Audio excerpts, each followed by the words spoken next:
Muy buenos días tengan todos ustedes y también los que nos siguen en las redes sociales.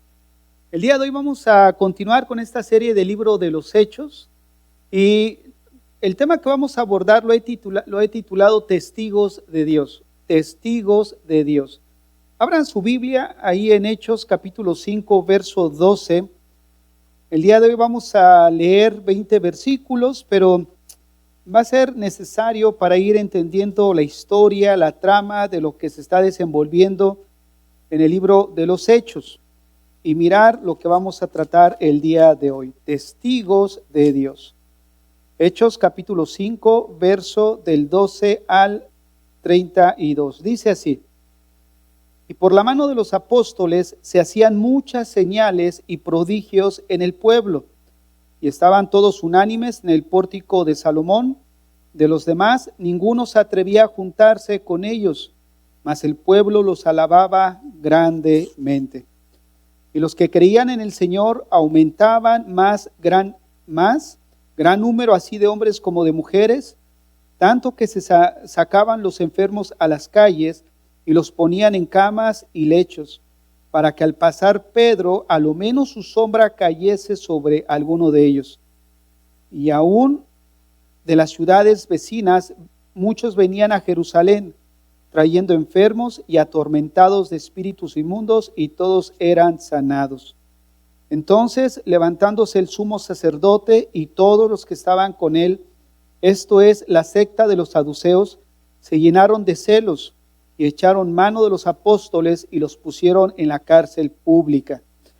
Mas un ángel del Señor, abriendo de noche las puertas de la cárcel y sacándolos, dijo: id y puestos en pie en el templo, anunciad al pueblo todas las palabras de esta vida. Habiendo oído esto, entraron de mañana en el templo y enseñaban. Entre tanto, vinieron el sumo sacerdote y los que estaban con él, y convocados al concilio y todos los ancianos de los hijos de Israel, y enviaron a la cárcel para que fueran traídos. Pero cuando llegaron los alguaciles, no los hallaron en la cárcel. Entonces volvieron y dieron aviso, diciendo: por cierto, la cárcel hemos hallado cerrada con toda seguridad, y los guardas afuera de pie ante las puertas, mas cuando abrimos, a nadie hallamos dentro. Cuando oyeron estas palabras, el sumo sacerdote y el jefe de la guardia del templo y los principales sacerdotes dudaban en qué vendría a parar aquello. Pero viniendo uno les dio esta noticia: he aquí los varones que pusiste en la cárcel están en el templo y enseñan al pueblo.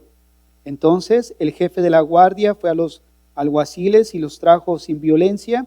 Fue con los alguaciles y los trajo sin violencia, porque temían ser apedreados por el pueblo. Cuando los trajeron, los presentaron en el concilio, y el sumo sacerdote les preguntó, diciendo: ¿no os mandamos estrictamente que no enseñaseis en este nombre? Y ahora habéis llenado a Jerusalén de vuestra doctrina, y queréis echar sobre nosotros la sangre de ese hombre. Respondiendo Pedro y los apóstoles dijeron: es necesario obedecer a Dios antes que a los hombres. El Dios de nuestros padres levantó a Jesús, a quien vosotros matasteis colgándole en un madero. A este Dios ha exaltado con su diestra por príncipe y salvador, para dar a Israel arrepentimiento y perdón de pecados. Y nosotros somos testigos suyos de estas cosas, y también el Espíritu Santo, el cual ha dado a Dios a los que le obedecen. Bueno, hermanos, este es el texto que vamos a estudiar el día de hoy. Y como repito, el tema es testigos de Dios. La semana pasada estuvimos hablando acerca de la relación en la que nosotros como creyentes hemos entrado con Cristo. Y es esta relación de esclavitud por medio del Evangelio. Todos nosotros como creyentes ahora somos esclavos de Jesús. Y estudiábamos que en los tiempos bíblicos un esclavo solamente tenía una comisión: obedecer y satisfacer en todo al amo. De esa manera nosotros como creyentes tenemos el mismo objetivo, que es satisfacer y obedecer y agradar en todo a nuestro Señor Jesucristo. Pero una de esas situaciones en las que nosotros podemos agradar a Dios y ser obedientes es el hecho de ser testigos de Él. Dice Hechos capítulo 1, verso 8, recibiréis poder cuando haya venido sobre vosotros el Espíritu Santo, y me seréis testigos en toda Judea, en Samaria y hasta lo último de la tierra. Observen, recibiréis poder y me seréis testigos. Hermanos, la palabra testigos implica sufrimiento, implica persecución. La palabra testigo implica o lleva la idea de, implica un pagar el precio por seguir a Jesús, por ser testigo de Él. De hecho, la palabra testigo es de donde nosotros tenemos la palabra mártir. Entonces, vean cómo la palabra testigo no solamente tiene la connotación, en el caso de los discípulos, de dar testimonio de lo que ellos vieron o escucharon acerca del ministerio de Jesús, sino implicaba sufrimiento y persecución. ¿Por qué razón? Por causa de dar testimonio de lo que Jesús hizo y de lo que Jesús habló. Y ellos, como testigos oculares, estaban dando testimonio de esas cosas. Una de las cosas que observamos es de que, repito, la palabra testigo implica sufrimiento, ¿no? El ser testigos de Cristo implica dolor y persecución.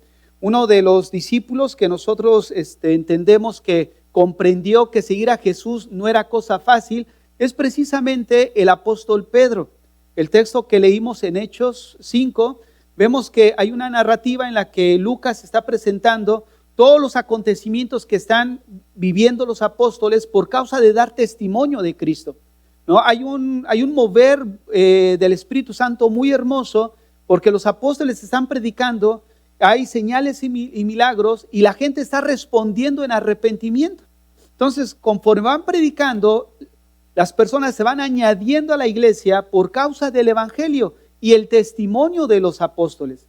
Sin embargo, ese valor y esa valentía que ellos estaban demostrando en ese momento no fue algo que comenzó así. El comienzo de los apóstoles, nosotros podemos recordar que de alguna manera fue un comienzo pues no muy bueno, porque todos negaron al Señor y terminaron huyendo, ¿no? Excepto Juan, que al final vemos que está a los pies de la cruz, pero de ahí en fuera vemos que los discípulos terminaron huyendo.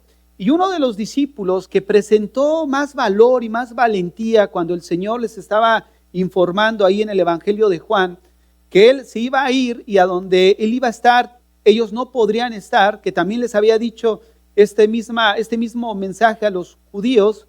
Ellos no entendían, Pedro especialmente no entendía cómo es que Jesús iba a ir a un lugar donde él mismo no podría estar, hablando de Pedro. Entonces es ahí donde encontramos Juan capítulo 13, verso 36. Abran su Biblia ahí en Juan 13, 36.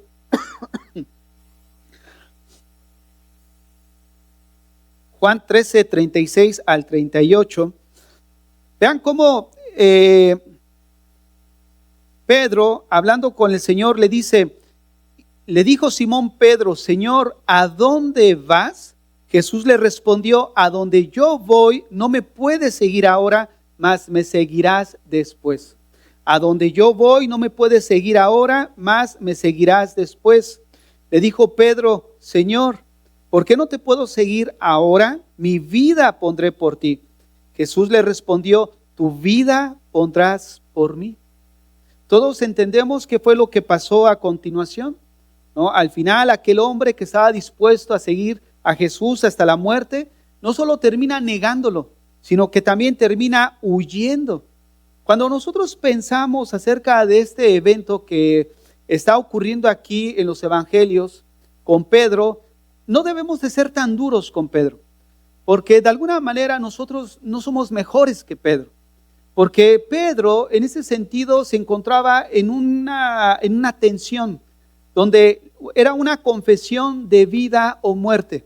Si él afirmaba ser discípulo de Cristo, lo más seguro es que muriera, pero él tomó la opción de negarlo, ¿no? Él se encontraba en una tensión de vida o muerte. Y nosotros no nos quedamos tan atrás, porque incluso podríamos decir que no somos mejores que Pedro, no porque negamos también al Señor, sino porque lo negamos incluso no bajo las mismas circunstancias. Porque nosotros lo negamos a diario y no necesariamente tú lo estás negando porque tu vida está en juego, sino lo negamos muchas veces por un mal testimonio, por una mala acción, ¿no? En público o en acciones que nosotros muchas veces tomamos, y en ese sentido también estamos negando al Señor, ¿no? Entonces vemos cómo a diferencia de Pedro sí se encontraba en un momento de tensión donde era vida o muerte. Y nosotros como creyentes en la actualidad considero que no nos hemos encontrado en una situación similar de vida o muerte, en una tensión donde tu confesión de Jesús implicaría tu muerte. Bueno, en ese sentido podemos decir que nuestro cristianismo a veces es muy superficial y terminamos trivializando no solo a Dios, sino también lo que implica el ser cristiano. Yo creo que nos encontramos en una época donde el cristianismo actual ha trivializado quién es Dios. Ya no le da la importancia, el respeto que Dios merece de parte de nosotros como criaturas y como redimidos del Señor, ¿no? Trivializamos el hecho de todo lo que hacemos como creyentes. Ha perdido el valor para el cristiano en la actualidad, lo importante que es su comunión con el Señor, lo importante que es la oración, la lectura de la palabra, la comunión entre hermanos, el ser discipulado por la palabra de Dios, de tal manera que nosotros como cristianos, de alguna forma, hemos llegado a perder el valor de lo que implica ser discípulo. La semana pasada estábamos hablando que como cristianos hemos entrado a una relación de ser esclavos, pero un cristiano también, como enseñaban el viernes, implica ser discípulo. Entonces, el ser discípulo no es algo de lo que se deba de tomar impulsivamente, ¿no? Cuando Jesús empezó en su ministerio, hubieron algunas personas que de alguna manera impulsiva quisieron seguir a Jesús, ¿no? Está el caso de un escriba que se registra en Mateo capítulo 8 y 9. Ahí encontramos una persona que dice: Señor, te seguiré, ¿no? Y el Señor le dice: espérame. Pero ahí hay algún dato interesante, porque Mateo no menciona que es un escriba. Un evangelio paralelo sí describe que es un escriba el que quiere seguir a Jesús. Pero la pregunta es: ¿por qué ese escriba tendría las intenciones de seguir a Jesús? Bueno, los escribas en ese entonces eran gente tenían una buena reputación ante el pueblo, porque eran gente que al traducir las escrituras llegaban a ser expertos de tanto que las traducían. De tal manera que eran personas pues con una alta estima de parte del pueblo, eran muy populares. Entonces este escriba está viendo que el ministerio de Jesús está en un clímax de mucha popularidad. ¿Por qué? Porque empieza a levantar muertos, empieza a echar fuera demonios, empieza a sanar leprosos, a sanar paralíticos. Entonces es algo que para ellos era algo nuevo, ¿no? Vemos que más adelante en el libro de Hechos, dice que los líderes mandaron a traer no es en el libro de Hechos, es en el Evangelio de Juan, ¿no? Cuando van a buscar a Jesús, los líderes religiosos, ¿no? Mandan a la guardia y ellos regresan sin él. Y dice: oye, ¿qué pasó? Dice: es que no ha habido un hombre que hable como él. O sea, en toda la historia no hemos escuchado algo similar a la persona de Cristo, ¿no? Y cómo él hablaba. Entonces, una de las cosas que vemos es de que en este sentido vemos que los discípulos, sobre todo el escriba, buscaba seguir a Jesús por la popularidad que Jesús estaba alcanzando. O sea, este escriba estaba acostumbrado a la buena vida, a la buena reputación, ¿no? A los mejores lugares, a las mejores atenciones, y de repente ve que Jesús empieza como a la espuma a subir, ¿no? Y él dice: bueno, yo me quiero unir, ¿no? a este movimiento que está ocurriendo con este Jesús. Entonces Jesús lo para y le dice: mira, las zorras tienen nido, pero yo a veces no tengo ni dónde recostar la cabeza. O sea, ¿qué le estaba diciendo el Señor al escriba? Que seguir a Jesús como discípulo habría que pagar un precio. Y Pedro lo aprendió en carne propia. Él sacó el pecho estando con el Señor y le dice: ¿sabes qué? Mi vida pondré por ti. Él estaba dispuesto incluso a dar su propia vida por su maestro. Pero no es hasta en el momento de la tensión donde se iba a poner, se iba a poner a prueba su afirmación que él dio un paso atrás. Al ver la situación tan tensa que se estaba viviendo, él termina negando al Señor y partiendo. Lo que nos muestra es que el discipulado no es algo que se deba de tomar de una manera impulsiva. ¿Por qué razón? Porque el discipulado es un proceso. Es un proceso en el que pasa por el fracaso, la restauración y la madurez. Yo creo que todos los que estamos aquí en esta mañana, en un momento de nuestro discipulado en el Señor, hemos atravesado por un fracaso en nuestra vida. Así como Pedro, a lo mejor no en la misma dimensión, y no me refiero a negar al Señor, sino me refiero a la misma dimensión de tensión, donde es vida o muerte, pero sí hemos fracasado como discípulos, ¿no? Y hemos también sido restaurados por el Señor como restauró a Pedro. ¿Y qué nos lleva a todo esto? A entender que como que discípulos del Señor debemos de madurar. Hay veces que nos sumamos al movimiento del Señor o venimos a la iglesia o respondemos al evangelio de una manera emocional. ¿Por qué? Porque en el momento vemos que es una necesidad propia a lo que está ocurriendo en mi vida, ¿no? Y es precisamente algo que se enseñaba el viernes. A veces que siguen a Jesús, ¿por qué? Porque en ese momento tengo una necesidad y Él les puede suplir mi necesidad. Y déjenme decirles algo, en cierto modo no es algo que pudiéramos decir pecaminoso o es mal. Porque cuando tú lees los evangelios, generalmente iban a Jesús porque quiero ser limpio de la lepra, quiero recibir la vista. Entonces había una necesidad que los empujaba a llevar a Jesús. Muy distinto a Juan capítulo 6, donde se nos enseñaba el viernes. Con eso no quiero decir que haya una contradicción en los temas, sino simplemente estoy mencionando que hay discípulos que deliberadamente buscan a Jesús por lo que Él les pueda dar. Pero eso no implica que no haya algo en nosotros como una necesidad que detone la búsqueda del Señor. Porque ciertamente más de uno buscábamos a Dios porque en un sentido dado de nuestra vida estábamos atravesando por una situación difícil. Y entendíamos que el único recurso era Dios. Venimos a Dios muchas veces solamente pensando en que Él puede suplir una necesidad que hay en mi corazón. Y esa búsqueda puede ser genuina porque es del fruto de un corazón quebrantado por la situación que está viviendo. Pero cuando se convierte esa actitud en voy a seguir a Jesús porque ayer me dio de comer y hoy quiero mi lunch también y mañana quiero también ahora tal situación, entonces ya se convierte en una búsqueda malintencionada. Porque buscamos algo del Señor que nosotros en un momento dado, ya no buscamos a Él por lo que Él es, sino por lo que Él nos da.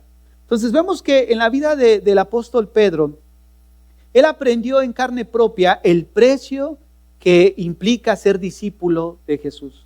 Él había externado que iba a poner su vida por el Señor y en el momento de la prueba resultó fracasar. Pedro, entonces, en ese momento no tenía la capacidad para seguir a Jesús. Recordemos que el texto de Juan dice, te seguiré. Y Jesús se voltea y dice, no me puedes seguir ahora todavía, Pedro. ¿Por qué no? Porque Jesús iba a la muerte. Jesús iba a cumplir el plan del Señor de la redención. Pero vemos que después, Pedro, después de este proceso en el que atravesó como discípulo, en un tiempo futuro como el que estamos leyendo en el libro de los Hechos, entonces Pedro ya había sido procesado por Dios como discípulo. Él había experimentado en carne propia lo que es fracasar al seguir a Jesús, pero también había experimentado en carne propia lo que es ser restaurado. Y no solo eso, sino todo eso trajo un fruto especial que es la madurez. Hermanos, todos los que estamos aquí tenemos diferente nivel de madurez. Madurez espiritual me estoy refiriendo. Madurez no llega con los años, ni llega con la experiencia, ni llega con las cosas. No, madurez llega cuando nosotros entendemos la voluntad de Dios en nuestra vida y nosotros respondemos a la voluntad de Dios y somos responsables a los acontecimientos que Dios permite que atravesemos en nuestra vida, pero respondemos de una manera que al final glorifica el nombre de Dios. La madurez en nuestra vida se ve en cómo respondemos ante las situaciones de la vida. ¿No? La madurez en nuestra vida se ve en cómo nosotros respondemos en cada situación como creyentes que Dios está permitiendo para procesar nuestro corazón.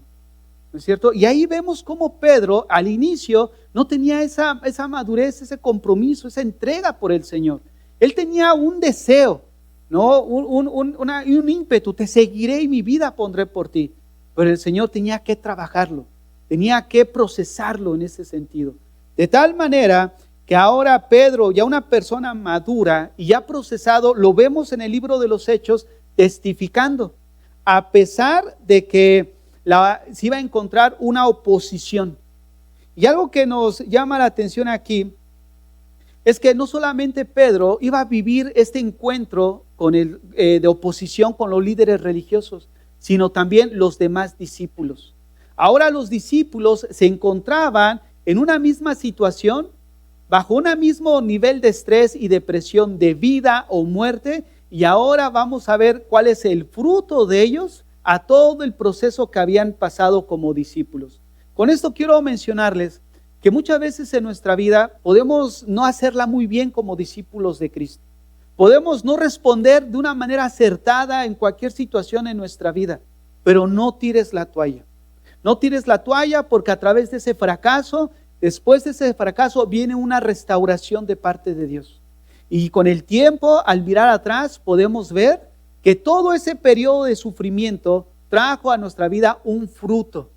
El fruto de madurez en nuestra vida. El fruto de entender qué había detrás de todo lo que Dios permitió por lo que atravesáramos.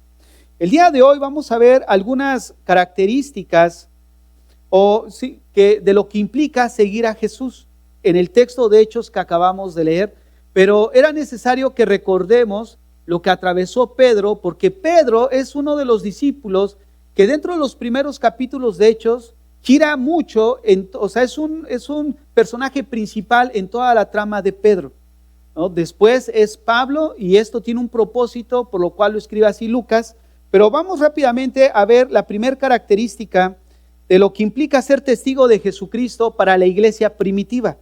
Y lo primero que encontramos es de que la iglesia primitiva tenía un reconocimiento público. Vean lo que dice Hechos 5, verso 12. Hechos 5, verso 12 al 13. En primer lugar, la primera característica de la iglesia primitiva es que tenía un reconocimiento público. Vean lo que dice Hechos 5, 12. Y por la mano de los apóstoles se hacían muchas señales y prodigios en el pueblo. Y estaban todos unánimes en el pórtico de Salomón. De los demás, ninguno se atrevía a juntarse con ellos, mas el pueblo los alababa grandemente. Fíjense, el pueblo los alababa grandemente. O sea, el reconocimiento que tenía la iglesia venía de parte de los de afuera. Los que estaban afuera, los incrédulos, estaban viendo un mover dentro de la iglesia que los mismos incrédulos reconocían lo que estaban viviendo los cristianos. Fíjate, qué impacto tan impresionante, porque el testimonio de ellos fue visible a la gente que estaba a su alrededor, que reconocieron. La palabra alabar conlleva la idea de tener en alta estima. O sea, mostraron respeto hacia los creyentes. ¿Por qué razón mostraron respeto? Porque ellos mostraban integridad en su mensaje. Ellos no solamente hablaban de unidad, vivían la unidad. Vean, por ejemplo, lo que dice el verso 12. Por la mano de los apóstoles se hacían muchas señales y prodigios en el pueblo, y estaban todos unánimes en el pórtico de Salomón. Entonces, una de las cosas que vemos es que no solamente predicaban unidad, sino que vivían en unidad. Hermanos, no hay que olvidar que esta trama se está desenvolviendo en la muerte de Ananías y Zafira. O sea que dentro de los primeros años de la iglesia cristiana hubo un mover tan santo de parte de Dios y del Espíritu Santo que los discípulos, los que estaban formando la iglesia primitiva, estaban en unidad, en un mismo sentir, participaban juntos de la Santa Cena. Había un mover del Espíritu Santo. Tanto fue así que unos discípulos como Ananías y Zafira pretendieron engañar y tomar una acción para sacar ventaja y que de alguna manera sobresalir la buena labor que ellos habían hecho. Recordemos la enseñanza de ese día, que dijimos que Ananías y Zafira vendieron su propiedad, pero con el propósito de aparentar una vida piadosa. Y así como Bernabé había vendido su propiedad y la había traído a los pies de los discípulos, y ellos dijeron, bueno, pues también hagamos lo mismo. No era algo que se había impuesto a ellos. Ellos tomaron en voluntad propia vender, pero ellos vendieron la propiedad y se quedaron con una parte. O sea, ¿cuál era la intención? Dejar ver que qué bondadosos eran, porque vendieron su propiedad y dieron todo, cuando en realidad se habían quedado una parte. Ellos no tenían necesidad de hacer eso. Ellos podían vender su propiedad y quedarse con todo el dinero. Entonces, ¿cuál es lo que estuvo mal? El engaño y la intención de buscar un reconocimiento, de buscar los aplausos. Entonces, ese mover, ¿qué produjo? La muerte instantánea sobre Ananías y Zafira. ¿Y saben qué produjo eso? El temor, no solo de la iglesia, sino el temor de los de afuera. Tanto es así que dice el texto, verso 13, y de los demás, ninguno se atrevía a juntarse con ellos. Fíjate nada más, ¿por qué no se atrevían? Porque no trivializaban a Dios. No trivializaron lo que se estaba viviendo dentro de la iglesia. Ellos sabían que meterse a la iglesia y jugar al cristianismo les iba a costar su vida. ¿Por qué? Porque era un mover tan sagrado y tan santo delante de Dios que cayeron muertos los primeros dentro de la iglesia que actuaron de una manera pecaminosa. Si Dios juzgara de esa misma manera en muchas iglesias, hermano, nos quedaríamos sin miembros y sin muchos pastores, ¿no es cierto? Fíjate qué bondad de Dios.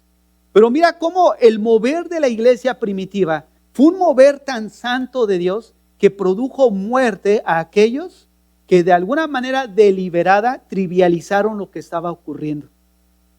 Es por eso que nosotros como cristianos y como discípulos necesitamos entender que no podemos menospreciar o restarle valor ni a la persona de Dios ni a lo que estamos haciendo dentro de la iglesia.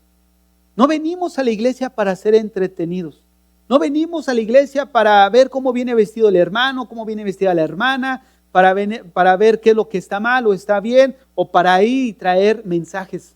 Venimos a la iglesia para escuchar la palabra de Dios, para ser transformados por ella.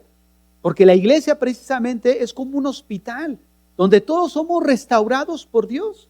Uno está enfermo del corazón, otro de las emociones, otro de los pensamientos, otros de tal cosa, pero todos venimos aquí a ser tratados con la palabra de Dios. Entonces, en ese sentido podemos ver la importancia que es la palabra. Miren, hace 2 semanas me llamó una persona porque quería que le diéramos espacio a hacer una plática con fines psicológicos para ayudar a las personas a poder gestionar sus emociones. Entonces yo le dije que no estábamos interesados y la razón es de que no era compatible lo que enseñamos con lo que ella viene a hacer. Entonces ella se molestó y dice, ¿pero cómo? Dice, si los mormones, los católicos, los de Islam y los cristianos y todos tenemos las emociones, ¿cómo no va a ser compatible? Pero molesta. Y dije, por eso no es compatible. ¿Me vas a hablar de gestionar las emociones cuando no gestionas uno? O sea, ¿cómo está el asunto?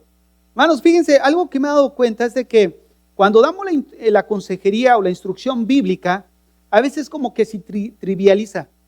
Pero no viniera uno con un título de psicología, porque, sí, porque muchos en un momento dado le dan más peso a eso que al consejo de Dios. Déjenme decirles algo, no todo en el sentido de la psicología está mal, pero situaciones que van enfocados a tratar con el estado del alma, eso le pertenece en términos bíblicos. ¿Por qué? Porque la palabra psicología significa el estudio del alma. Entonces, ¿quiénes fueron generalmente los padres de la psicología? Gente atea, gente que odiaba a Dios. La pregunta es, ¿cómo esa gente que odiaba a Dios deliberadamente va a tener la capacidad para orientarnos si ellos odian a nuestro Creador? Entonces ahí es donde nosotros partimos de que si hay alguien que conoce el estado de tu alma, es Dios. Y aquí está la solución para el estado en el que estamos. La situación es que no queremos muchas veces el consejo de la palabra de Dios. Nosotros como creyentes necesitamos recordar que un cristiano es un discípulo. Si tú eres cristiano, eres un discípulo. Y un discípulo es el que abraza toda la enseñanza de su maestro. Un discípulo es un esclavo de su amo. Y su amo le dice, va a la derecha, vamos a la derecha. Vamos a la izquierda, vamos a la izquierda. Porque estamos seguros que Jesús como amo es el mejor amo que nosotros pudiéramos tener. Él no va a dejar que nos pase algo que no entre dentro de sus propósitos. Porque Él tiene cuidado de nosotros. Aún cuando lleguemos a pensar que Dios no está en el asunto. Hermanos, Dios siempre está con nosotros. Entonces, una de las cosas que podemos ver es que los que estaban afuera no se atrevieron a meterse a la iglesia. Y ahora están adentro y no se quieren salir. Ahí tú ves a muchos pseudopastores, pseudoiglesias. ¿Por qué? Porque de alguna manera ven un beneficio ministerial. Hermanos, en segundo lugar, había la predicación del evangelio. Mira lo que dice Hechos 5:14. Y los que creían en el Señor aumentaban más. Gran número así de hombres como de mujeres. Hermanos, esto que estaba viviendo la iglesia era un mover de Dios. Era un mover donde vino este mover porque estaba unida a la iglesia. Era una iglesia donde trabajaban en pro del evangelio y todos trabajaban obviamente grupal, pero también individualmente, llevando el evangelio a todo tipo de personas. Hermanos, una de las cosas que nosotros necesitamos ver es que fuimos llamados a ser testigos de Dios. Y el ser testigo, como decíamos al inicio, implica dolor, implica persecución, sufrimiento. Implica entender que debemos de estar en un momento dado dispuestos a pagar el precio. ¿Sabes cuál es mucho ese precio? El aprender a estar solos. El sacrificar mucho tiempo de esparcimiento. Como discípulos, muchas veces tenemos que sacrificar incluso un tiempo de descanso. ¿Por qué? Porque necesitamos estar con el Señor. Necesitamos pasar tiempo orando, leyendo la palabra. Dejar a un lado, sí estoy cansado, pero requiero venir a... Eso es pagar un precio también. No solamente es el hecho de dejar a un lado el pecado, de dejar a un lado malas amistades. Implica también el dejar, pero el acercarme a Dios. Porque el apartarme del pecado tiene dos direcciones. Me alejo del pecado, pero implica también acercarme a Dios. Entonces ahí es donde nosotros como discípulos debemos estar o considerar que debemos de pagar un precio. Por eso la iglesia muchas veces está mal parada. No hablando de los miembros, estamos luchando, estamos muchas veces cansados, desanimados, porque cuando les preguntas cómo está su vida espiritual, está raquítica. No han tomado sus vitaminas, no han dormido bien espiritualmente, o sea, no han tenido una disciplina hablando en su vida espiritual. Entonces, por eso luego nos preguntamos, ¿por qué estamos como estamos? Porque hemos trivializado no solamente a Dios, sino todo lo que se lleva en la vida cristiana. Le hemos restado valor, importancia a cosas que en último lugar, o mejor dicho, las dejamos en último lugar, cuando deben de ser nuestra prioridad. ¿No? Recordemos que una persona no se enfría de la noche a la mañana, es a través del tiempo. Estás dejando pasar tu comunión, dejas pasar otro tiempo de tu comunión, dejas pasar otro tiempo de comunión con los hermanos, y de repente dices, empieza primero los primeros días a sentir, ¿no? Me hace falta la iglesia. Me hace falta escuchar la palabra.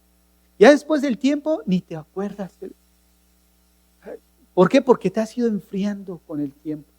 Y viene un decaimiento en tu vida espiritual. Y todo pasó por descuidados. No porque Satanás vino no, por falta de responsabilidad personal a nuestra vida espiritual. Ciertamente el enemigo está trabajando porque él utiliza el mundo con tantas atracciones para el creyente. Hermanos, este mundo tiene tantas atracciones para nosotros que de alguna manera Satanás las utiliza para desviarnos de nuestro compromiso con Dios. Y nosotros como cristianos no podemos darnos el lujo de distraer nuestra vida espiritual. ¿Por qué? Porque estamos en una lucha diaria, constante, donde el enemigo no tira a ver si pega, él tira a matar. Él va a tirar un dardo, pero cuando tira el dardo, él va a estar seguro de que te va a dar. ¿No es cierto? Porque él busca y está alrededor como león rugiente viendo a quién devorar. Entonces los hermanos estaban comprometidos con la predicación del evangelio. Y esa es la misma actitud que nosotros debemos de tener. Esta mañana enseñamos acerca de la influencia. Nosotros como cristianos debemos ser influencers. O sea, yo les decía, hay veces que como cristianos pensamos que esto de las redes sociales no es para nosotros. Pero si nosotros definimos qué es una persona que es un influencer, entendemos que es una persona que ha ganado cierta participación dentro de las redes sociales y que ahora tiene un impacto a través de las redes de temas que se dice y que causa una influencia sobre las personas. Ahora la pregunta en base a esa definición, ¿el cristiano puede ser o debe ser un influencer? Claro que sí, porque fuimos llamados a influenciar a la gente a través de la palabra. Obviamente nuestra motivación es diferente, nuestro punto a conseguir es distinto, pero debemos de influenciar, no solamente en las redes sociales, alrededor, en cada área en la que nos movemos. Familiar, en el trabajo, en la iglesia, con los vecinos. Fuimos llamados a influir en la vida de otros a través del evangelio. Entonces, como cristianos necesitamos nosotros recordar, predicar el evangelio. La iglesia primitiva era una iglesia que se caracterizaba porque predicaba el evangelio y la gente venía en respuesta a esta predicación. Número 3, en este avance del reino obviamente vamos a encontrar oposición. La iglesia primitiva encontró mucha oposición. Hechos 5:17 dice: entonces levantándose el sumo sacerdote y todos los que estaban con él, esto es la secta de los saduceos, se llenaron de celos. Hermanos, va a haber oposición en respuesta a nuestra obediencia al Señor. Nosotros como discípulos, como cristianos, vamos a encontrar oposición. ¿Y a qué vas a la iglesia? Ese es un tipo de oposición también, ¿no? Y de hecho una oposición más real para nosotros. Porque ciertamente a lo mejor no encontramos una oposición como la que ellos estaban viviendo, pero ¿qué tal? ¿Y a qué vas a la iglesia? ¿Ya no sales de ahí? Otra vez lees tu Biblia. Ay, tú no pecador, tú sí muy santo, no te vas a dar tus golpes de pecho. ¿Sí o no? Eso es persecución también. La persecución que vivió Job por parte de su mujer. Oye, maldice a Dios y muérete. ¿Sabe? ¿Qué buscaba? Influir precisamente en la vida de Job para negar al Señor. Porque se entendía que una persona que maldecía a Dios, pues Dios lo iba a fulminar. Entonces la mujer dijo, pues ya para con tus males, y si hay una opción para que mueras rápido, maldice a Dios para que ya te elimine, ¿no? Pero vean cómo vamos a encontrar como cristianos oposición. Mismo dentro de la iglesia hay oposición. Cuando buscas ser fiel al Señor, te dicen legalista. Ese legalista, ¿no? O te dicen religioso. ¿Por qué? Porque lees tu Biblia, porque le dices, mira, ¿qué dice la Biblia? Ay, tú y la Biblia. Siempre la palabra de Dios. Bueno, pues que somos cristianos, ¿no? ¿Qué esperamos entonces sacar si no es más que la Biblia? ¿No es cierto? O te piden un consejo y ahí vas, bueno, es que la Biblia dice tal cosa. No, pero no me menciones nada de Dios. ¿A qué me aconsejas? ¿A qué buscan? Simplemente un consejo que satisfaga su deseo, ¿no? Pero al final son tipos de persecución también. ¿Por qué? Porque buscan minar nuestro compromiso con Dios. Buscan desanimar nuestro compromiso con Dios. Porque apuntan a que tu manera de pensar es ser legalista. No, ya te fuiste al extremo. Y ser fiel a Dios ahora se cataloga como irnos al extremo. Yo recuerdo hace unos años atrás que cierto predicador pues reproducía sus discos o sus cassettes, porque antes, ¿se acuerdan que antes de que viniera esto de las redes sociales y eso, vendían predicaciones en cassette? Y resulta que pues tenía su oficina donde en la semana se reproducían todos los cassettes del domingo para que el domingo siguiente se vendieran en la iglesia. Y bueno, pues en esa oficina vivía el hijo del predicador. Y los que estaban ahí trabajando, pues se daban cuenta que venía una muchachita. A la semana venía otra muchachita y se encerraba en el cuarto con el joven y así. Y todos dijeron, pues ¿qué onda?, ¿no? Y se dieron cuenta, pues, que andaba con las muchachas, ¿no? Y le dijeron al pastor, oiga, pastor, fíjese que es su hijo, ¿no? Tal por. ¿Y a quién creen que corrieron? Al delator. ¿Por qué? Porque falto de amor, de misericordia, fariseo religioso, hipócrita, ¿quién no peca? Hermanos, ahora los papeles se han invertido, ¿no es cierto? Es como hace ese tiempo, una mujer había sido abusada sexualmente, ¿no? Y resulta que el agresor le estaba volteando ahora sí que la tortilla a esta muchacha. Y la muchacha decía, fíjate, yo creo que no era cristiana, pero la estaban entrevistando y le dice, no es posible que ahora el malo sea el bueno. Y es una realidad, porque vivimos en una sociedad donde ahora resulta que el malo es el bueno. Y en la vida cristiana también.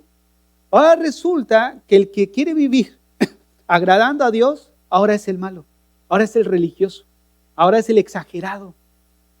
¿Y qué busca todo eso? Minar nuestro compromiso con Dios. Donde llegas a pensar y dices, sí es cierto, ¿eh? No, pues soy bien exagerado, si ya me sé toda la Biblia, ¿para qué quiero aprenderme otra vez? No, o sea, no es exageración. Es un compromiso que nosotros como cristianos hemos adquirido en el momento en el que pusimos nuestra fe en Cristo como nuestro Señor y Salvador. Hemos entrado a esta relación de discipulado, pero va a haber oposición. ¿Para qué? Para que dejes de seguir a Jesús como lo estás haciendo. En cuarto lugar, el Señor es soberano en medio de esa oposición. Vean lo que dice Hechos 5, verso 19. Mas un ángel del Señor, abriendo de noche las puertas de la cárcel y sacándolos, dijo, id y puestos en pie en el templo, anunciad al pueblo todas las palabras de esta vida. Miren, hermanos, a pesar de que encontremos oposición a nuestra vida como creyentes, no debemos dejar pasar por alto que Dios tiene el control de todo lo que nos acontece. Dios lo permite con un propósito en nuestra vida, ¿no? Lo que estás pasando no es algo que Dios desconozca. Y si lo que estamos pasando es porque Dios sabe que muchas veces lo necesitamos. ¿Pero por qué lo necesitamos? Para aprender ¿a qué? A madurar en nuestra vida, a crecer en nuestra vida espiritual, a crecer en nuestra vida con el Señor. Número 5, estaban comprometidos a la enseñanza bíblica. Vean lo que dice Hechos 5:21. Habiendo oído esto acerca del ángel, entraron de mañana en el templo y enseñaban. Ahora, no quiero que pierdan de vista de que estamos leyendo de un grupo de personas que habían fracasado al inicio de su ministerio como discípulos. Que ahora en el libro, pero es lo que yo les decía en la mañana, parece que esto ya es el diablo, hermano. Fíjense, fíjense, estoy en el día y no estoy tosiendo ya, nada más empiezo así como a enseñar y ya otra vez me da la tosedera. También hace tiempo quería decir eso, es el diablo. Que luego me dicen que le agarro contra. No. Entonces, ¿qué es lo que estamos observando? Que no perdamos de vista que estamos tratando con unos discípulos que al inicio de su carrera como discípulos habían fracasado. Y ahora están en oposición por causa de Cristo otra vez, porque la primera vez también fue por causa de Cristo. Y ahorita otra vez encuentran oposición, pero ahora es diferente el panorama. Ahora Cristo no está. pero han sido investidos de poder, Hechos 1:8, y ahora tenían ese poder de Dios, dunamis, para ser testigos de Dios. Ahora la situación había tomado un giro un poco distinto, o si no es que mucho. Entonces lo que vemos es que ellos ahora están comprometidos con la enseñanza. Habían sido encarcelados, el ángel los libera y ya están otra vez predicando el evangelio. Hermanos, eso implica la actitud de nuestro corazón. O sea, aun cuando venga oposición a nuestra vida, nosotros debemos estar dispuestos a continuar. No importa qué tanta oposición venga, aun de las personas más cercanas, nosotros necesitamos continuar. Miren, seguir a Jesús implica pagar un precio. No todavía lo hemos vivido como en el tiempo bíblico o en otros países que sí están viviendo persecución extrema por causa de Cristo, pero ¿qué les parece una escena como esta? Hace algunos años una persona llegó a la iglesia donde yo me congregaba y fue muy notorio porque la escena no la podíamos ahora sí que evadir, porque al final el predicador hizo un llamado para recibir al Señor. Pasó una buena multitud al frente. Dentro de ellos esta persona que les menciono. Resulta que él estaba ahí orando, ¿no? En ese momento había sido invitado por primera vez a la iglesia. Había ido con toda su familia. Resulta que al estar enfrente, él estaba confesando sus pecados, arrepintiéndose. Y llega su esposa por atrás y lo empieza a jalar. Y él estaba así y sentía el jalón así, pero él seguía tan entregado al Señor que su esposa, al no ver que reaccionaba, lo empezó a rasguñar de la cara así. Pero tú veías cómo los rasguños le quedaban marcados. Él era blanco, ¿no? Y cómo los rasguños se le quedó. Él se llama Leopoldo Sobranis porque después me hice amigo de él. Estábamos juntos en un ministerio, el ministerio de higiene. Y resulta que los domingos siguientes todavía tenía las marcas. Era increíble. Pero déjame decirte algo, ese hombre tenía una convicción en ese momento, seguir a Cristo. Su esposa, después con el tiempo, hasta donde yo me quedé, nunca recibió al Señor. O sea, todavía seguía en una rebelión abierta en contra de Dios. Pero él, a pesar de la oposición, porque él me contaba que realmente era una situación difícil, tensa en la que vivía. Él de alguna manera no le imponía nada, él vivía de una manera dando buen testimonio, pero a pesar de eso encontraba oposición de parte de su esposa. Y sabes, siempre fue una persona fiel al Señor, entregada, consagrada, dedicada. ¿Por qué? Porque muchas veces pensamos que te seguiré, Señor, y siempre hay un hasta. O sea, porque todos nosotros decimos, sí te seguiré, pero ¿en qué momento va a ser tu hasta? ¿Qué quiero decir con esto? Bueno, Pedro dijo, mi vida pondré por ti, hasta que vivió un momento de tensión donde se puso a prueba sus convicciones. Y así estamos nosotros. Estamos con el Señor, estamos aquí en la iglesia donde no estamos en un proceso de tensión y aquí decimos, Señor, te seguiré, te entregaré mi vida. Pero esa confesión o esa convicción llega hasta el momento donde se pone a prueba. Señor, voy a dejar ya tal cosa, tal cosa. Y en el momento estábamos bien, hasta que se pone en prueba realmente si nuestra convicción es genuina o simplemente superficial.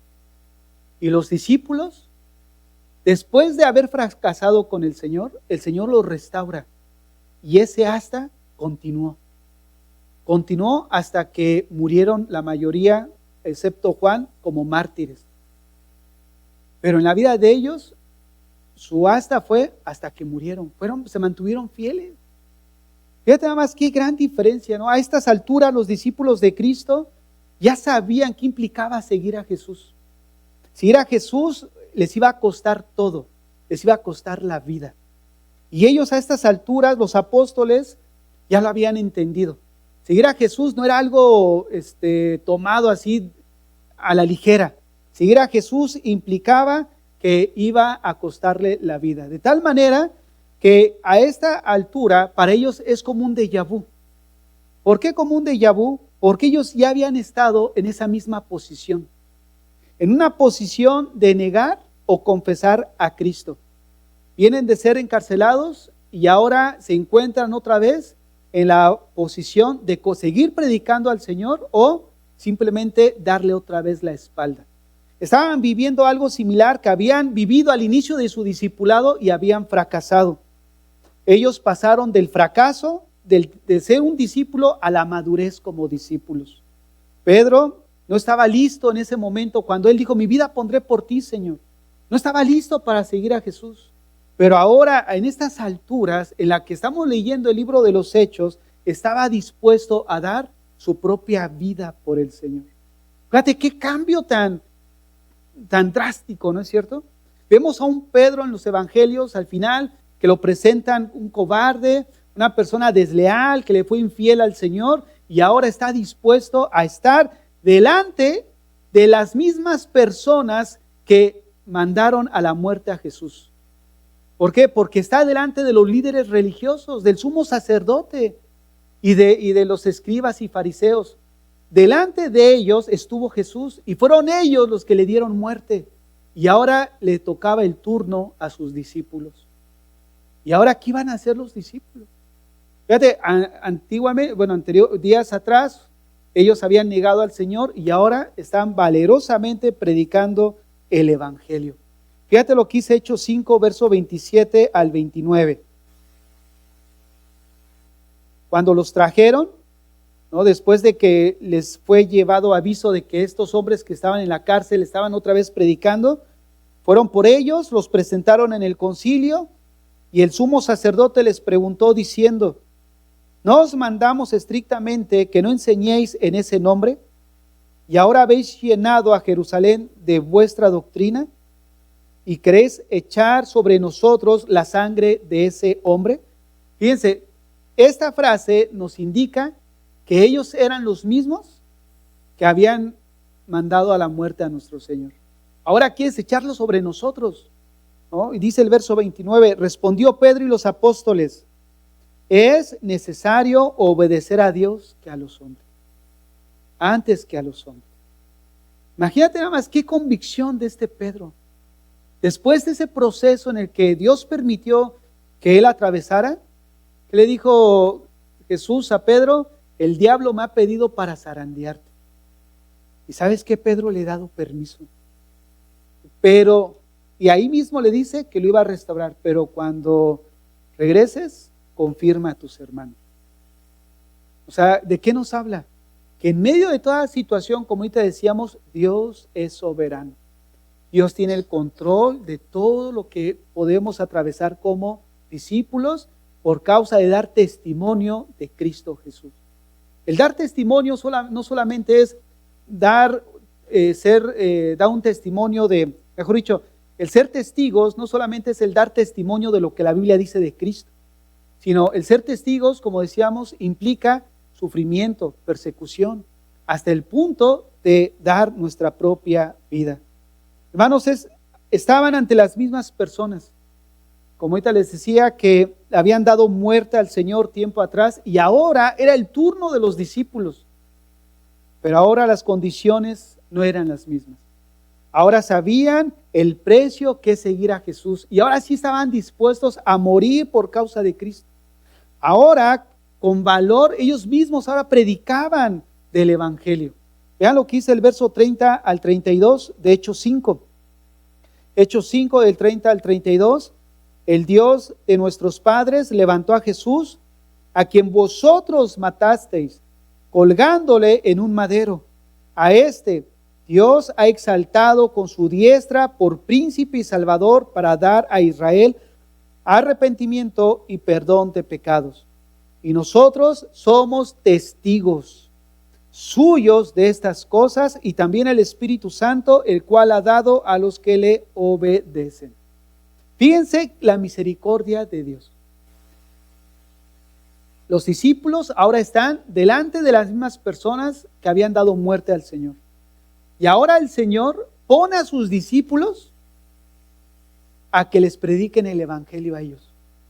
Porque lo que hicieron ahorita, lo que leímos ahorita, Es la exposición del Evangelio precisamente a aquellos que habían dado muerte al Señor. No, incluso hasta a Judas le dijo, con un beso entregas a tu maestro. Fíjate el tacto siempre del Señor, ¿no? Por eso él mismo fue un ejemplo de lo que él enseñó. Da la otra mejilla, ve con él 2 millas. Si te pide la capa, dale el saco también. El Señor siempre con su vida nos enseñó o nos ilustró lo que él enseñó. Y ahorita lo estamos viendo otra vez. Esas mismas personas que dijeron crucifícale, crucifícale, ahora están sus discípulos delante de él y les están predicando el Evangelio. Dios siempre da oportunidad a todas las personas, por malas que sean, que se arrepientan. Todos Dios tiene siempre y da oportunidad. Hermanos, déjame decirte algo para ir hacia el final. A manera de reflexión, ¿has comenzado a trivializar a Dios en tu vida? ¿Has comenzado o has empezado a restarle valor a la persona de Dios en nuestra vida, en tu vida? Hermanos, ¿Dios es importante en tu vida, en lo que tú haces? ¿Consideras a Dios? Miren, meditando en esto, respecto a si Dios es importante en nuestra vida, hablando en lo que hacemos, ¿cómo podemos ilustrarlo? Cuando nosotros no tenemos un buen trato con la otra persona o con alguien, si Dios es importante para nuestra vida, eso va a cambiar mi perspectiva para tratar a la gente. ¿Por qué? Porque al yo buscar agradar a Dios, entonces eso va a cambiar mi manera de pensar para poder tratar a las personas. Porque Jesucristo dijo que el segundo mandamiento es ama a tu prójimo como a ti mismo. Y eso no es un mensaje psicológico de que te tienes que amar a ti para amar a los demás, porque ahí toman muchos que se han metido dentro de la iglesia, que abrazan la psicología siendo pastores, que enseñan que ahí el versículo o el texto nos muestra que debo primero de amarme a mí para amar a los demás. Y eso no es lo que significa el texto. El texto dice que si tú quieres una referencia de cómo amar a los demás, es de acuerdo a cómo te tratas tú. Tú te golpeas a ti mismo, tú te hablas a ti mismo, tú te harías algo a ti mismo en contra de tuya. Entonces ese es el parámetro para poder amar a los demás.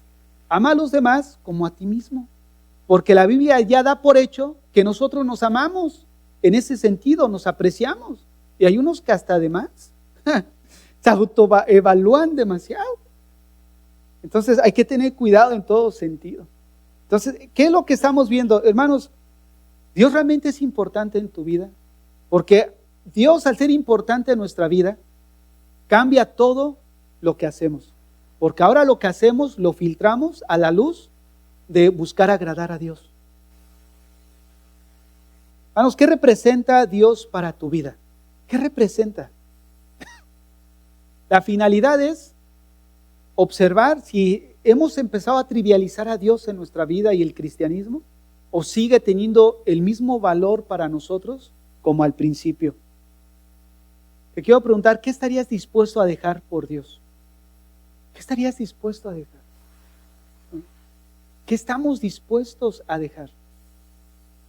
Fíjate nada más. Hermanos, ¿consideras que has fracasado como discípulo? Yo creo que la mayoría, hasta yo con las 2 manos, en un momento dado en nuestra vida consideramos que le hemos fallado al Señor, ¿no? Incluso consideramos que hemos fracasado como discípulos, que no la hacemos para ser cristianos. Son de esas personas de las que Dios busca para transformar nuestras vidas. ¿Has trivializado tu vida cristiana?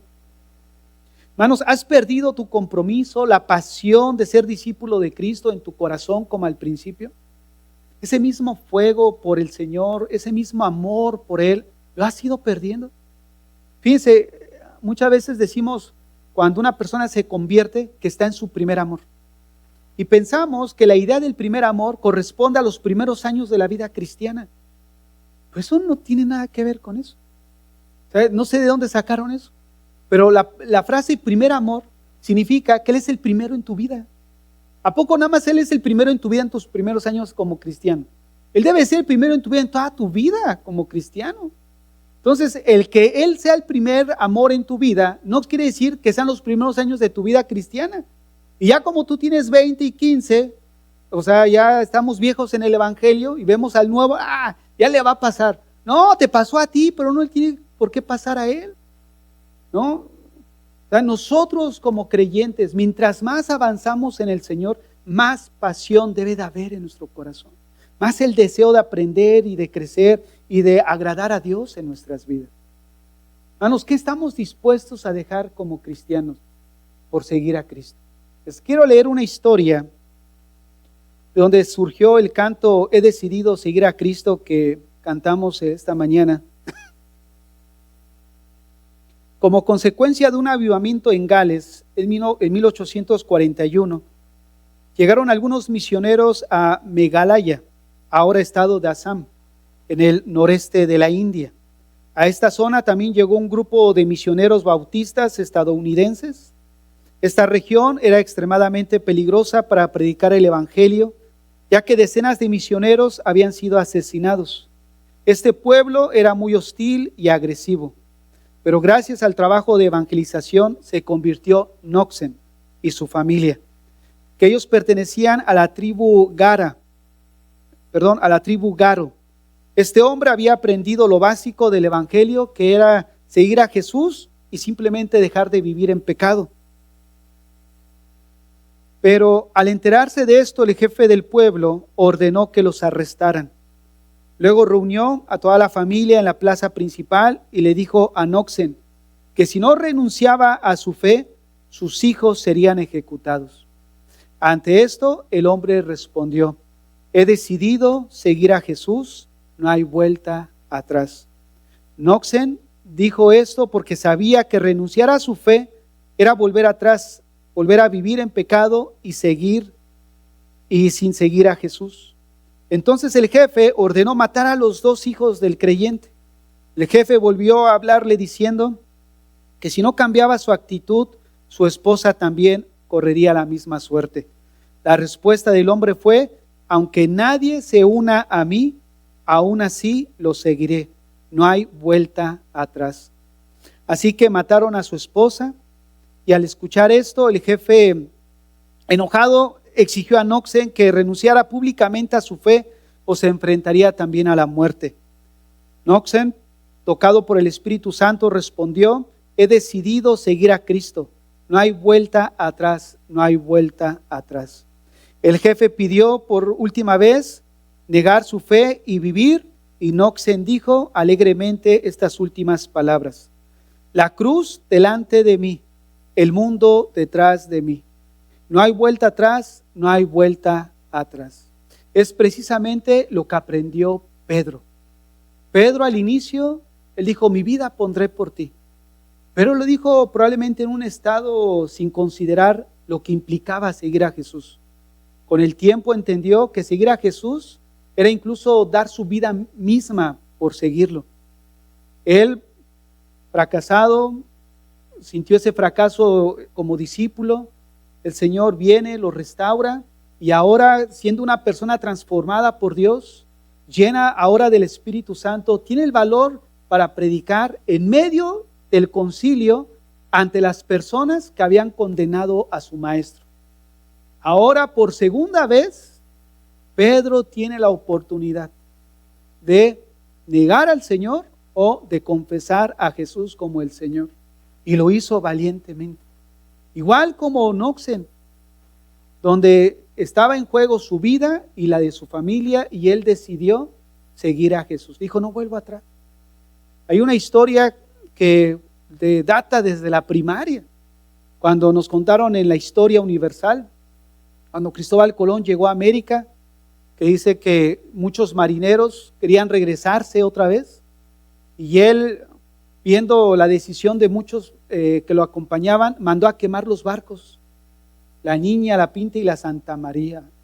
Los quemó con el propósito de que no regresaran. Déjame decirte algo, así es la vida cristiana. Si te has subido al barco del discipulado, solamente es de una vía. Solamente es una dirección. No hay retorno, no hay regreso. Es quemar los barcos para seguir avanzando. Ciertamente en este seguir a Jesús como discípulos va a haber muchos fracasos en nuestra vida como discípulos. Nos vamos a sentir fracasados constantemente. Pero la mano de Dios va a estar sobre nosotros. ¿Por qué? Porque Él te va a restaurar para otra vez seguir adelante. Pero no hay vuelta atrás. Si tú ya te subiste a la vida como cristiano, debes de mirar que seguir a Jesús es seguirlo como discípulo, seguirlo como esclavo, donde solamente hay una vía. Ya pusiste las manos en el arado de seguir al Señor, no puedes volver atrás. Hoy es el día aceptable para recobrar las fuerzas. Probablemente no la hayas hecho muy bien como discípulo en un momento dado y todavía te sigue pesando. O déjame decirte algo, el Señor es un Dios de oportunidades y Él nos da otra nueva oportunidad. Pero déjame decirte algo, ahora ya sabes qué significa seguir a Jesús. Te va a costar todo, incluso hasta tu vida. Y es ahí donde realmente se va a medir si tu convicción es firme o simplemente fue algo momentáneo. Que muchas veces levantamos la mano, ¿no? Y Señor, te seguiré, ¿no? Bien como Pedro, pero no pasa mucho tiempo cuando damos la vuelta, somos puestos a prueba y realmente sale lo que hay en nuestro corazón. Cierra tus ojos ahí donde estás.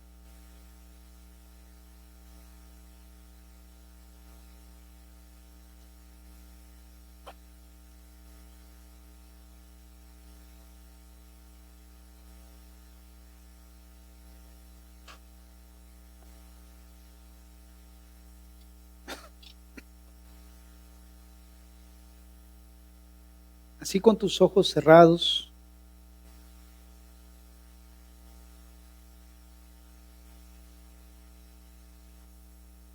Te quiero preguntar en esta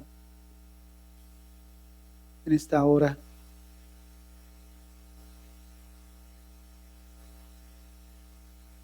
¿Cómo está tu vida como discípulo de Jesús? ¿Estás dispuesto a ser testigo de Él? A pesar de que hay oposición, incluso oposición cercana a nuestra vida. ¿Estás dispuesto a testificar del Señor? ¿Estás dispuesto a dejarlo todo por Él? Probablemente hayas estado considerando dejar el camino del Señor. O incluso dejar de asistir a la iglesia. Pero quiero decirte, no tires la toalla. El Señor en esta mañana está aquí con nosotros. El Señor quiere restaurar tu vida, restaurar tu corazón. Si hay alguien que sabe por lo que estás atravesando, es el Señor.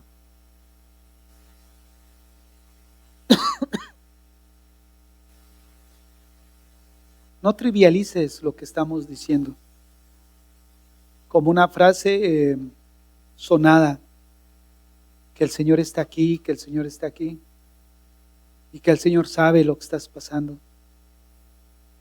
No menosprecies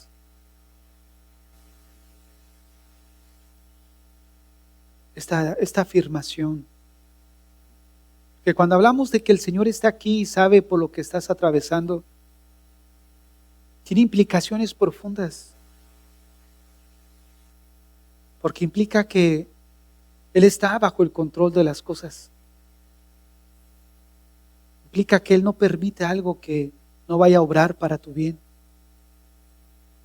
Implica que no hay nada que pueda hacer el diablo sin la autorización de Dios. Implica que al ser esclavos de Él, Él tiene cuidado de nosotros. Y en esta mañana el Señor está aquí y quiere consolar tu corazón. Quiere restaurar tu vida. Quiere perdonar tus pecados. Quiere sanar otra vez tu corazón. Pedro fracasó como discípulo, pero no pasó mucho tiempo para volver a ser probado después de ser restaurado por el Señor.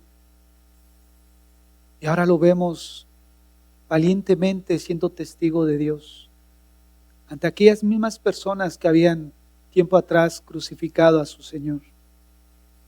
Ahora tiene el valor para predicarles y ser testigo del Señor. Dios restauró su vida y también quiere restaurar la tuya y la mía. Hoy dile al Señor junto conmigo, con todo tu corazón, dile: Señor, aquí estamos en esta mañana. Ciertamente hemos fracasado como discípulos, Señor. No la hemos hecho muy bien en nuestra vida. Tú conoces nuestras luchas, nuestras angustias. Tú conoces, Señor, aquellas situaciones que hay en nuestro corazón que nadie conoce sino solo tú. Tú realmente conoces la verdadera motivación que hay en nuestro corazón. Oh Dios, transforma nuestra vida. Transforma nuestros pensamientos, nuestro corazón. Señor, que nuestra vida esté gobernada por el temor de Dios. Que esté gobernada por el deseo de ser como tú. Que esté gobernada por el deseo de amarte cada día más. De glorificar tu nombre, Señor. Que nuestro corazón, Padre, esté gobernado, Señor, y esté lleno del deseo de hacer tu voluntad. Señor, ayúdanos a vivir como discípulos, como cristianos, que estemos dispuestos, Señor, a dejar todo por seguirte a ti. Así como a Pedro estuvo dispuesto a exponer su vida otra vez, pero en esta oportunidad la hizo bien, Señor. Así queremos ser nosotros, Padre. Queremos hacerlo bien cuando sintamos que se repite la misma historia y queremos salir airosos, Señor. Ayúdanos, Padre. Ayúdanos, Señor, a ser fieles delante de ti. Aún en la familia, en el trabajo, con los seres queridos, en la iglesia. Ayúdanos a ser fieles, Señor. Nos ponemos en tus manos, en el nombre de Jesús. Amén y amén.